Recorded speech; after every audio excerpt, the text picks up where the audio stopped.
Hello, everybody. Welcome to Divinely Guided 7777. Here I come with the message of the day.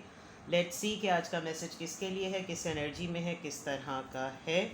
ये एक short video होगी. अगर आप morning में देखेंगे तो आपके लिए गाइडेंस है, और अगर आप एंड ऑफ द डे देखेंगे तो ये आपके लिए डे रिफ्लेक्शन होगा. मैसेज वही लीजिएगा जो लगे आपको अपनी सिचुएशन से मैच करता हुआ. टैरो में ये मैसेजेस आएँ, सब अपने ऊपर इम्पोज मत कीजिएगा और इनकी बेसिस पर कोई फाइनल डिसीजन नहीं बनाइएगा. बहरहाल ये मैसेज ऑफ द डे है, तो कहीं ना कहीं आपके लिए गाइडेंस ज़रूर बनेगा. और अगर इसकी कोई भी बात, कोई भी चीज़ आपसे मैच नहीं होती तो इट्स ऑल ओके, बिकॉज हर रीडिंग हर किसी के लिए नहीं होती है. चलिए, message of the day, message of the day, message of the day, message of the day. 8 of Pentacles, Taurus, Virgo, Capricorn. Message of the day.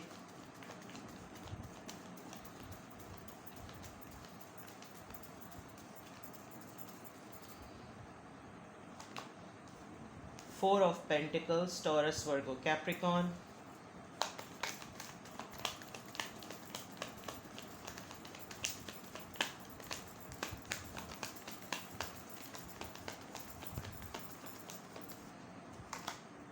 And the Chariot. Alright, Cancerian.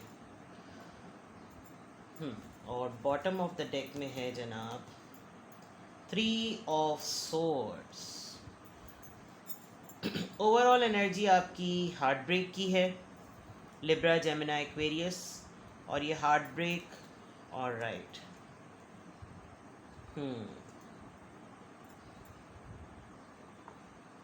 Right. आप एक conflicted mindset के साथ हैं, एक argument mindset के साथ हैं.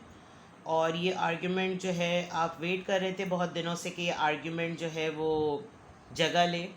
आपका आर्ग्यूमेंट हो भी रहा था, और जिस किसी के साथ भी आपका आर्ग्यूमेंट हुआ है उसमें आप काफ़ी आपने ऐसी बातें सुनी हैं कि जो है, या आपके माइंड में ऐसी चीज़ें हैं जो इस आर्ग्यूमेंट के बाद आपका दिल तोड़ सकती हैं. आप होपलेस हो सकते हैं, आपको कोई उम्मीद नज़र नहीं आएगी इसमें.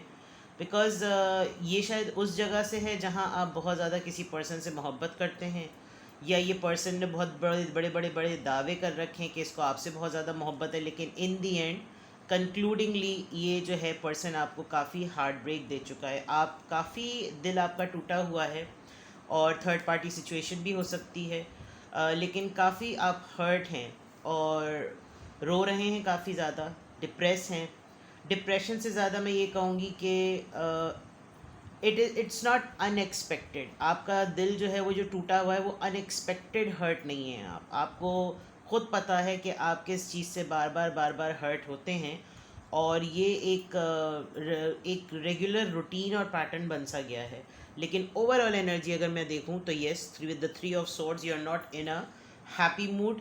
आप एक अच्छे मूड में, एक खुश मूड में और एक सेटल्ड मूड में नहीं हैं.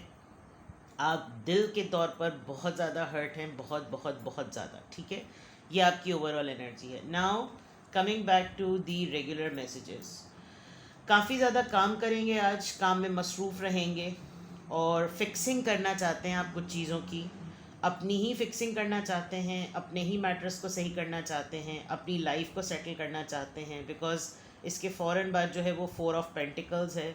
वो काम, वो एफ़र्ट, वो मेहनत जो कि आपकी सेविंग्स को सेट रखे, आपकी फीलिंग्स को सेट रखे, आपको सेट रखे, आप उन चीज़ों को ठीक कर रहे हैं. Apart from all these things, ये जितनी भी ज़िंदगी में आपकी चीज़ें हैं, चाहे पेंटिकल्स हो, सेविंग्स हो, फीलिंग्स हो, लोग हो, फैमिली हो, उसमें से आप उन चीज़ों को ठीक करना चाह रहे हैं जिनकी ज़रूरत आपको है, और जिन लोगों को आपकी तवज्जो की ज़रूरत है. आज आप कुछ इसी तरह का काम करेंगे. आप फ़िल्टर करेंगे और आप अपने आप को बहुत ज़्यादा मसरूफ़ कर लेंगे कि येस इट्स फ़ाइन, कि अपने आप को इंगेज रखो, अपने आप को मसरूफ़ रखो. बेकार बैठने से कुछ नहीं होगा. हाँ, रिज़र्व हो जाना बिल्कुल ठीक है, खामोश हो जाना बिल्कुल ठीक है, और आप चुप रहकर ये तमाम काम करेंगे. ज़्यादा शोर शराबा नहीं करेंगे, ज़्यादा हल्ला नहीं मचाएंगे, ज़्यादा हंगामा आराई नहीं करेंगे, बहुत खामोश हैं. और कहीं ना कहीं आप तैयार हैं किसी मैटर को हैंडल करने के लिए। विद द चैरियट कार्ड आप जल्दी से किसी मैटर का सिया सफ़ेद करना चाहते हैं, और कैंसेरियन एनर्जी हो सकता है आपको लीड करे, या आप खुद एक कैंसेरियन एनर्जी में आ जाएं। आप खुद एक ऐसे कमांडर और लीडर की एनर्जी में आ जाएं कि जैसे आपको अब मैटर की भागदौड़ जो है वो संभालनी है। ये जो चीज़ें फ़िक्स कर रहे हैं आपको इन चीज़ों को संभालना है, इन चीज़ों को ठीक करना है। विद द चैरियट ये पीछे रहने वाला कार्ड नहीं है, ये बहुत जल्दी से कोई आगे बढ़ रहा है और फ़ौरन आकर फैसले की नौई है, फैसला करने वाली चीज़, यानी ऐसा मामला जिसमें डिसीजन सुना दिया जाए। कुछ ऐसा होगा, या तो आप रिज़र्व रहकर मौके का वेट करेंगे, आज आप खामोश रहकर होल्ड बैक करके आप मौके का वेट करेंगे कि जैसे ही मौका मिलेगा आप फ़ौरन अपना हतमी फ़ैसला सुना देंगे, बिकॉज़ आप बिल्कुल प्रिपेयर्ड हैं, अपने डिसीजन में क्लियर हैं, और आप विद द चैरियट कार्ड ये बिल्कुल ज़रूर करेंगे, बिकॉज़ ओवरऑल एनर्जी में अब आप मज़ीद पेन बेयर करने को तैयार नहीं हैं। ठीक है, आज के मैसेज में बिल्कुल क्लियर है कि आप एक्सेसिवली बिज़ी रहना चाहते हैं, रिज़र्व रहना चाहते हैं, और जब कोई मैटर ऐसा आए जिसमें आपको पता है कि क्लियर डिसीजन क्या होगा, वो बिल्कुल आप क्लियरली सुना देना चाहते हैं। ठीक है, अब यहाँ से चेक करते हैं क्या इन्फ्लुएंस आ रहा है। Let's see.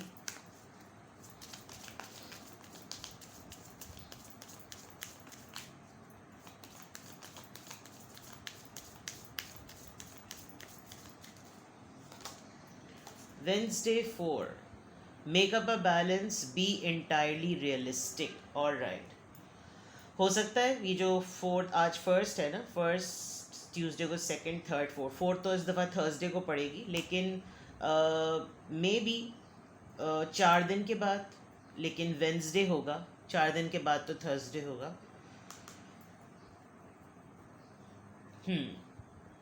आप ये जो बहुत जल्दी में जो भी फैसला करने वाले हैं, ये ज़रूर देखिएगा कि ये कोई एब्स्ट्रैक्ट बात है, एग्जिस्ट करती भी है या नहीं, और रियलिस्टिक है, हकीकत पसंद है ये फ़ैसला या नहीं, बिकॉज़ ऐसा लग रहा है कि आप बहुत जल्दी में किसी चीज़ को बोल देने वाले हैं और कर देने वाले हैं। तो 4 दिन के अंदर अंदर या वेंसडे तक, या कोई किसी, जब कभी भी ऐसी चीज़ होगी, जब ये सिचुएशन आपके सामने आएगी, तो वेंसडे ज़रूर होगा, या आपको लगता है कि वेंसडे तक आपको कोई और मामला सुझाई दे दे। बस आपको बैलेंस लेकर आना है। काम इतना भी मत कर लीजिएगा कि आप थक जाएं, और इतना भी ना सोच लीजिएगा कि आप एकदम एग्जॉस्ट हो जाएं, और इतनी जल्दी भी कोई फ़ैसला ना सुना दीजिएगा कि आपका मामला उल्टा हो जाए और रियलिस्टिक बात ना हो। जो भी करें बस ये सोच लें कि वो बिल्कुल इतनी रियल और ऑथेंटिक बात हो, चाहे वो कोई इल्ज़ाम हो, चाहे वो कोई आर्ग्यूमेंट हो, चाहे वो कोई डिसीजन हो, वो रियलिस्टिक होना चाहिए, एब्स्ट्रैक्ट ना हो, ख्याली वाली बात ना हो। ठीक है ना, ये आपके लिए एक मैसेज है। अब यहाँ से देख लेते हैं किस एंजल नंबर से क्या अफर्मेशन और गाइडेंस आ रही है। किस एंजल नंबर से क्या अफर्मेशन और गाइडेंस आ रही है।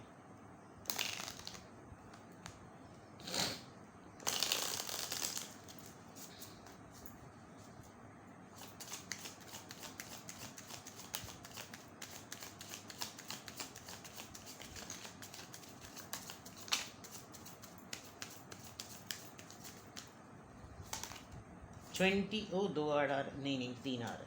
27, आई एम एक्सप्रेसिव। ओके, बोलने वाली बात है, बोलेंगे आप।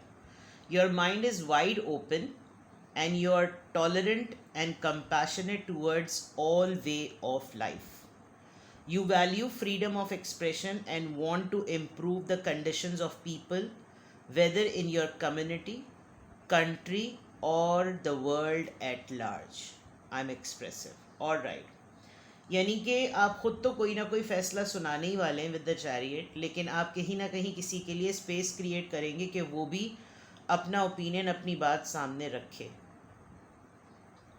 With the compassionate thing, I think आप काफ़ी हद तक मददगार भी हैं, लोगों की मदद भी करते हैं, और अब इस बात को बहुत वैल्यू करते हैं कि अगला भी अपनी बात करे, और किसी भी तरह से अगर आपको कंडीशन इम्प्रूव करनी हो लोगों की, तो आप उनको कंप्लीट स्पेस देते हैं कि वो बोलें। बस आपने करना ये है कि इतनी ही इजाज़त देनी है कि जो बोले वो हर किसी के हक़ में और फेवरेबल बात हो। यानी अगर कोई एक्सप्रेस होने के चक्कर में आप ही को लपेटे में ले रहा है और ओपिनियन का देने में उसके पास आपके लिए सिर्फ इल्ज़ामात ही हैं, तो आप वहाँ पर उसको इतने टॉलरेंट हैं आप कि वहाँ पर आप उसको ठीक कर सकें, ठीक है। तो आज के दिन अगर ऐसा कोई सिनेरियो होगा तो you need to handle the situation, और आपको बैलेंस आपको वही इसी तरीके से लानी पड़ेगी, और हो सकता है विद द शैरियट कार्ड आप ये कर भी लें, ठीक है। तो कीपिंग दिस इन माइंड, आज की अफर्मेशन में अल्हम्दुलिल्लाह, I am happy, I am peaceful, I am strong and I am expressive. Expressive से मुझे लग रहा है कि आज आपको कुछ ना कुछ एक्सप्रेस करने का मार्जिन ज़रूर मिलेगा, ठीक है। Be wise, be tolerant and be compassionate, alright. अपना बेहद ख्याल रखिएगा, बाय बाय।